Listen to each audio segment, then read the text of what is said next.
Okay, so this is our midterm oral presentation on MGMT2 about exploring the challenges faced by the companies in implementing the ISM code, reported by Midshipman Bitita John Michael, Midshipman Pakabak Rowel Jan, and Midshipman Panyas Jeron. The International Safety Management or ISM code became mandatory in 1998 as a response to poor management practices and major shipping accidents. The code establishes a safety management objectives and requires a safety management system or an SMS to be established by the company, which is defined as the ship owner or any person such as the manager who has assumed responsibility for operating the ship. The purpose of the ISM code is to provide an international standard for the safety operation of the ships and prevent pollution. The ISM code is a global regulatory framework which aims to upgrade the safety and quality levels in the shipping industry. For decades, the International Maritime Organization or IMO has had the responsibility to develop uniform measures and designs to improve the safety of international shipping and to prevent marine pollution from ships. Several accidents at sea accelerated the inshore safety to prevent human injury or loss of life and to avoid damage to the environment and to property. Safety is the core of going to sea. Safety in shipping involves vessels fit for the purpose, safety of all aboard ship, safety of all seafarers on flag vessels, environmental safety of coastal waters, to name a few. With this at the forefront, the shipping industry implemented SMS to ensure the commercial vessels are maintained and operate safely to prevent maritime accidents and protect the marine environment. A couple of accidents triggered the shipping industry to take another look into its safety systems. This piece of regulation required managers of each organization assume a greater responsibility to manage occupational health and safety or OHS on their ships. It is a significant shift from the earlier command and control mechanism which required inspectors from a ship's regulating authority of flag state to ensure statutory compliance largely through inspections. The code instead required the management to lay down system of work involving management of risk along with self-checking and self-critical measures for the purpose of verifying and continually improving its performance. However, across the industry, it is widely argued that shipboard OHS has not seen noticeable improvement since the code was implemented. This has led to considerable debate among practitioners and policymakers in the industry on the efficacy of the code. One article in the Maritime Press, for instance, claimed that other than the leading 20% of ship owners, the remaining largely regard the ISM code merely as a paper license to conduct their business.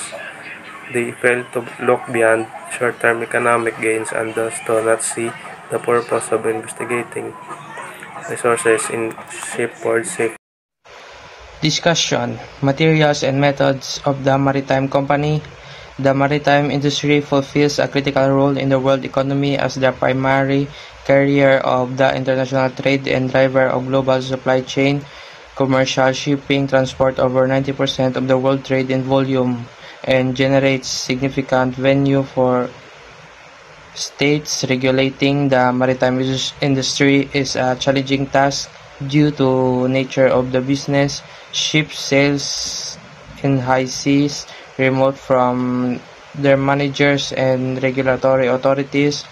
The ISM code was introduced into the maritime industry to provide the basis on which ship owners are required to set up written policies and procedure and document safety management system for implementation in their organizations. A well-established SMS should incorporate of the following elements: safety and environmental policies, procedures to ensure safe operation of ships and protecting of the environment, defined level of authority and lines of communication, procedures for reporting accident and non-conformities, procedures to prepare for and respond to emergency situation, procedures for internal audit and management reviews. The seafarer.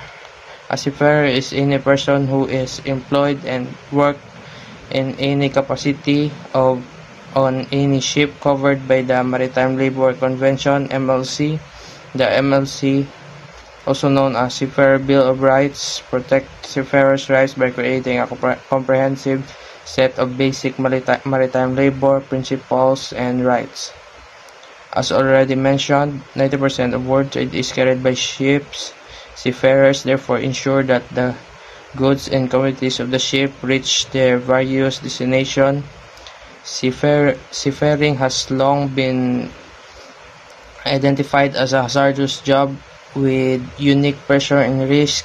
It will recognize that shipping safety continues to be a major topic of interest in the maritime community. Findings indicate that critical factor of ISM code implementation can be categorized in crew-related and company-related dimensions.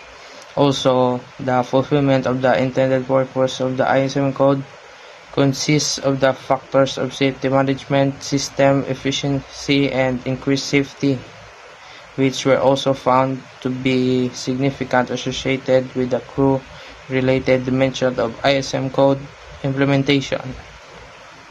Empowering the seafarer. Organizations that empower their employees are those which provide access to information, decision, data, and technologies, support, feedback, and guidelines, resources, money, supplies, time, and opportunities, mobility, growth, participation, and communities. To get the work done, the ISM code implementation offers an opportunity for the shipping industry to move away from a culture bias towards blame to one of shared sense of personality responsible of safety throughout the organization. The code states that it is the responsibility of the company to take over all duties imposed by the code and incorporate SMS into normal business operations. This involves assigning the designated persons (DPS) who will be a link between ships and store and clarify levels of authority and lines of communication. The ISM code has empowered the seafarer in the following ways. Management involved one of the requirements of a ISM code to employ empowerment, and the company gives necessary support in the master duties perform safely. The company ensures the master has appropriate training conversant with the company ISMS qualified from the rules management involved in seafarers' duty enable to identify training each individual seafarers as the means of identifying cases need to be truth. A first house report records previous training performance during drills and exercise. Through these involvements, the company ensures the ship mainly only by qualified certificate and modified fit seafarers according to international requirements. Communication another requires for ISM code for the safe shipping industry and the defines of communication between shores and shoeboards personnel. The SMS operation board. The ship contains statements emphasizing the master authority. The master defined enable the personnel involved in the company SMS to have adequate understanding of code and guidelines. Also, seafarers revise relevant information. SMS, the working language understood by them, can effectively communicate with executing their duty. Employee empowerment of IMC's code. Shipping industry defined level of authority among ushers, shipboards, personnel. The company has defined documents and relating the affecting safety, indicate performs duties acting like between prevention aspect. Operation concepts ensuring the indicate resources, source-based support apply as required. The company established measures respond to hazards, emergencies, accidents, whatever areas others, emergency response plans, drills, exercise outboard, board, offshore personnel whose responsibilities are related to safety pollutions. Reporting system, the SMS, the shipping companies includes procedures, assures accidents, hazards, solutions reported by the company. Investigations to hazards are carried followed by analysis, objective improve safety and pollution preventions measures and taken private requirements. Conclusion. The study set out the identified effectiveness of the ISM code by going to the field.